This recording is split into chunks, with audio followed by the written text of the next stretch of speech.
नमस्कार मित्रांनो, स्वागत आहे चॅनलच्या आपल्या अजून एका नवीन व्हिडिओमध्ये। तर आज आपण चाललो आहे वाडी रत्नागिरी ज्योतिबा मंदिर। चाललो आहोत सांगली ते थेट वाडी रत्नागिरी म्हणजेच ज्योतिबा मंदिर। चला तर मग जाऊ, दर्शन घेऊ। तर आता आपण पोहोचलो आहे दुधगाव गावामध्ये आणि ही पाठीमागे माझ्या बघू शकता ही वारणा नदी आहे आणि हा वारणा नदीचा छोटासा ब्रिज आहे आणि पाठीमाग ह्या साईडला इथं हे बेट आहे, हे मल्लिकार्जुन बेट आहे आणि बेटाचं नाव मल्लिकार्जुन कशावरून पडलं हे काय आपल्याला माहित नाही, पण नदीच्या ह्या साईडला दुसऱ्याच ह्या साईडला तुम्ही पाहू शकता की मल्लिकार्जुन देवाचं मंदिर आहे। या मंदिरावरूनच या बेटाचं नाव बहुतेक पडले असेल असं असावे। ब्रिजवरून थोडंसं खाली आलं की ह्या साईडला तुम्हाला मल्लिकार्जुन डोंगर पण दिसेल समोर।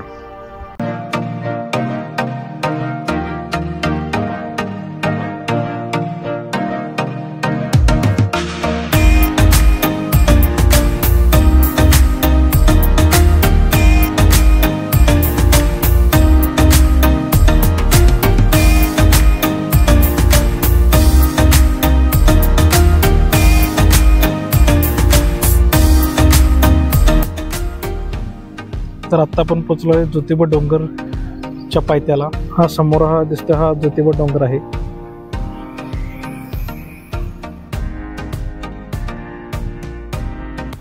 हा समोर रोड जातो, हा पन्हाळा जातो आणि इकडे ज्योतिबा मंदिर जातो। ज्योतिबा मंदिर या मंदिरामध्ये जी मूर्ती स्थान आहे ती मूर्ती भगवान ब्रह्मा, विष्णू आणि महेश यांचा अवतार मानला जातो। महाराष्ट्राच्या कोल्हापूर जिल्ह्यामध्ये वाडी रत्नागिरीमध्ये असलेले ज्योतिबा मंदिर महाराष्ट्राचं प्रमुख तीर्थस्थळापैकी एक आहे। पौराणिक कथानुसार भगवान ज्योतिबांनी राक्षसांची लढाईमध्ये महालक्ष्मीची मदत केली होती। याच पर्वतावरती आपलं राज्य स्थापन केले होते। असं म्हणतात की कोल्हापूरच्या महालक्ष्मीचे दर्शन घेतल्यानंतर या मंदिराचे दर्शन घ्यावे। ज्योतिबा मंदिर 3 वेळा वेगवेगळा पाया घालून बनवला आहे। मूळ मंदिराची स्थापना नवजी साय यांनी केली होती। आज जे मुख्य मंदिर आहे त्याचे निर्माण राणोजी शिंदेंनी 1730 मध्ये बनवलेले होते। दुसरे केदारेश्वर मंदिरचे निर्माण दौलतराव शिंदेंनी 1808 मध्ये आणि तिसरे रामलिंग मंदिरचे निर्माण लगभग 1780 मध्ये मालाजी नीलम पन्हाळकर यांच्याकडून बनवले होते आणि ते दरवर्षी चैत्र आणि वैशाख या हिंदू महिन्यानुसार पौर्णिमे दिवशी वार्षिक जत्रा भरते।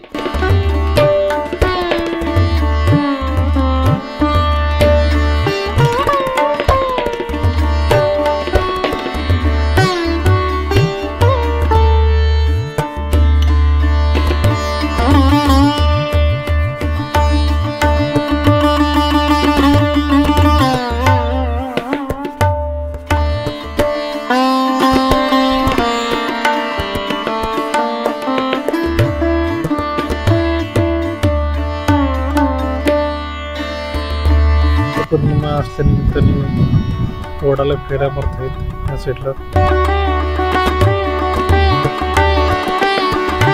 तर आत्ताच आपण ज्योतिबा देवाचं दर्शन घेतलं आहे बाहेरूनच। आतून खूप गर्दी असल्यामुळे आत काय मंदिराच्या गाभाऱ्यामध्ये जाता नाही आलं, त्यामुळे बाहेरूनच दर्शन घेतलं। जवळ आल्यावर आपल्याला खूप सुंदर हा निसर्ग दिसतो येतो आणि समोरच सह्याद्री पर्वतरांग आहे आणि हा उजव्या साईडला आपल्याला दिसतो हा पन्हाळा किल्ला आहे।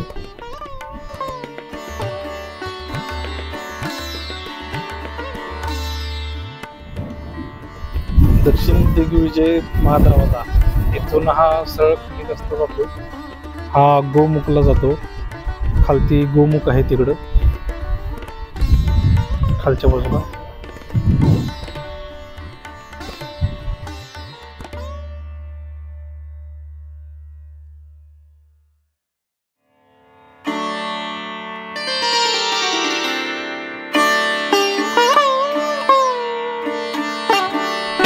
हा समोर जो डोंगर दिसतोय तो सिद्धोबा देवाचा डोंगर आहे। हा ज्योतिबाला येताना तुम्हाला वाटत दिसतो।